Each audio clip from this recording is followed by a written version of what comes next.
Why are there not more people talking about Canada's breathtaking national parks? Pack your bags, grab your camera, and let's dive into some of the most awe-inspiring spots on Earth. From the jagged peaks of Jasper National Park in Alberta to the mysterious depths of the Torngat Mountains in Newfoundland and Labrador, Canada's national parks are a smorgasbord of Mother Nature's best work. Let's talk Bruce Peninsula National Park, just a stone's throw from Toronto.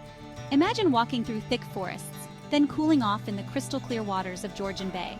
And hey, don't miss out on the Singing Sands Beach at Lake Huron.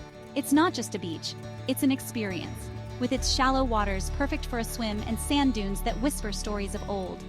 And if that's not enough, think about paddling across the mirrored lakes of Banff or hiking through the cloud-piercing mountains of Gros Morne. Each park is unique, offering not just a visit, but an adventure that stays with you forever. So, are you ready to explore? Because Canada's national parks are waiting to amaze you at every turn. Let's make 2024 the year of breathtaking views and unforgettable trails.